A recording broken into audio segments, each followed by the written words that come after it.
Shalom and good evening. This is TV7 Israel News broadcasting to you from Jerusalem. And in today's top stories, the European Union's Court of Justice is considering the removal of the Palestinian Islamist Hamas organization from the EU's terror list.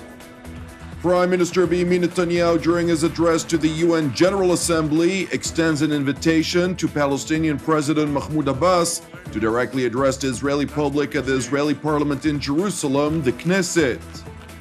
Palestinian President Mahmoud Abbas accused Israel during his address to the UN General Assembly of continually evading international conferences that seek to advance peace. The European Union's top court took a step toward confirming the removal of the Islamist Hamas organization from the EU's terrorism blacklist, despite fierce protests from Israel. A legal advisor at the European Court of Justice, whose advice is usually followed by judges, recommended that the court reject an appeal by the Council of EU member states against a lower EU court's decision in late 2014 to remove the Palestinian group from the sanctions list due to flawed procedures.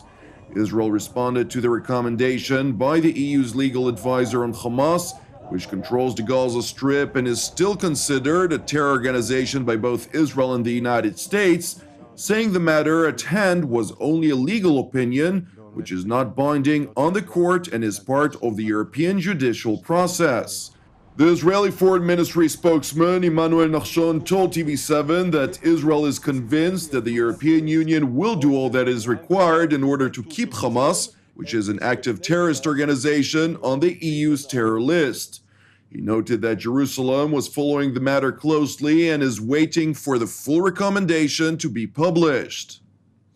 Now to New York, where Prime Minister Benjamin Netanyahu, during his annual address to the United Nations General Assembly, extended an invitation to Palestinian President Mahmoud Abbas to directly address the Israeli public at the Israeli parliament in Jerusalem, the Knesset, while proposing that he himself will visit the West Bank city of Ramallah to address the Palestinian people. The Israeli Prime Minister addressed the 71st General Assembly just 1 hour after the Palestinian leader, during which he stressed that he was ready to resume negotiations on a two-state solution, while saying it was time for the Arab world to advance in dialogue with the Jewish state to advance a broader peace. Ladies and gentlemen, Israel is ready, I am ready, to negotiate all final status issues.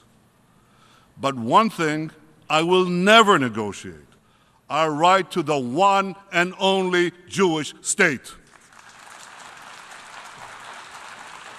I believe, as never before, that changes taking place in the Arab world today offer a unique opportunity to advance that peace.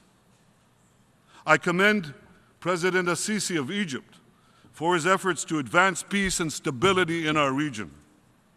Israel welcomes the spirit of the Arab Peace Initiative and welcomes a dialogue with Arab states to advance a broader peace. I believe that for that broader peace to be fully achieved, the Palestinians have to be part of it. I'm ready to begin negotiations to achieve this today, not tomorrow, not next week, today. President Abbas spoke here an hour ago. Wouldn't it be better if instead of speaking past each other, we were speaking to one another? President Abbas, instead of railing against Israel at the United Nations in New York, I invite you to speak to the Israeli people at the Knesset in Jerusalem. And I would gladly come to speak to the Palestinian parliament in Ramallah. Palestinian officials rejected Prime Minister Netanyahu's invitation to President Abbas to address the Knesset, saying it was not a serious invitation and was strictly PR-driven. A leadership member of the Palestinian leaders' Fatah faction, Nabil Shaath, stressed there were many things besides speeches in parliamentary halls that the Prime Minister could do to persuade the Palestinians that he genuinely wanted peace including the attendance of peace negotiations in Paris or Moscow. The comments by Shaath echoed those of Palestinian President Mahmoud Abbas, who accused Israel during his address to the General Assembly of continued attempts to evade an international conference for peace, which has been proposed by France and which has received the support of the majority of the world's countries. تحاول إسرائيل اليوم التهرب من المؤتمر الدولي للسلام الذي اقترحته فرنسا وأجمعت عليه غالبية دول العالم، وانعقد اجتماع في باريس من أجل التحضير له شاركت فيه 28 دولة و3 منظمات دولية، والذي نأمل أن يفضي لوضع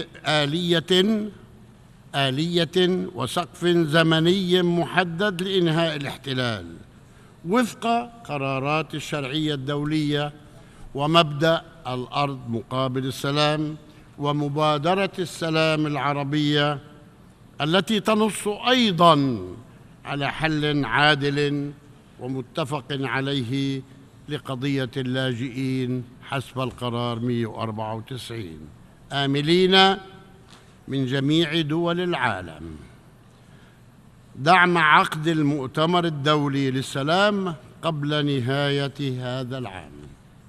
Despite the statements by both leaders, however, the mutual recriminations in the speeches underlined the low expectations for any revival of the long-stalled Israeli-Palestinian negotiations.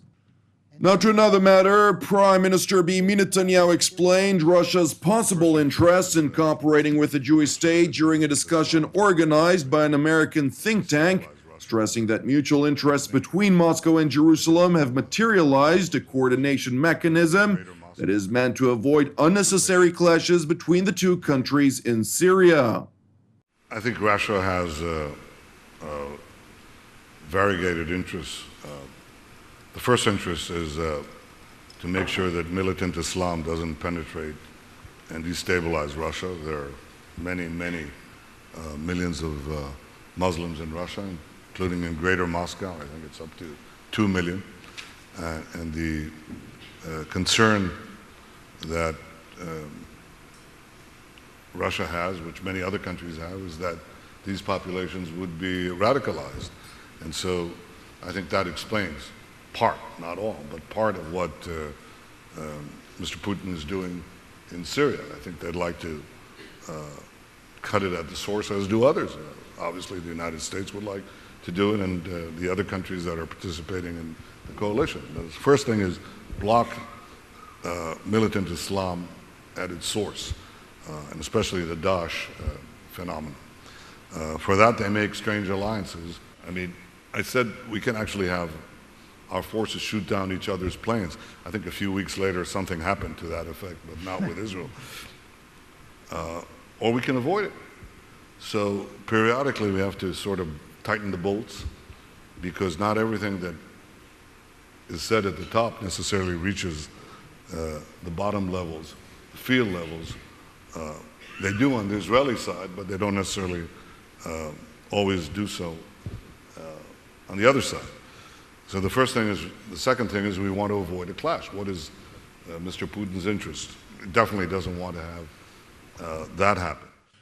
With Russian forces fighting alongside Iran and its Lebanese proxy Hezbollah to keep Syrian President Bashar al-Assad in power, Putin is the closest thing to a guarantor that Israel's 3 most potent enemies will not attack it from the north.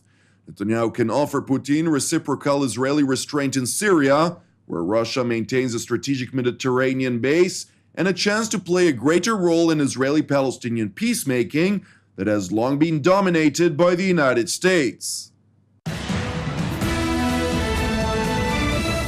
Thank you for watching us.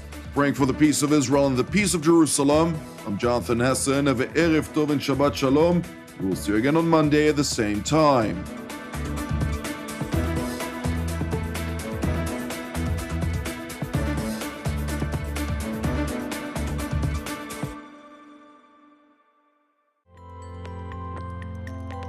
In order to donate to TV7 Israel News, please follow these simple steps.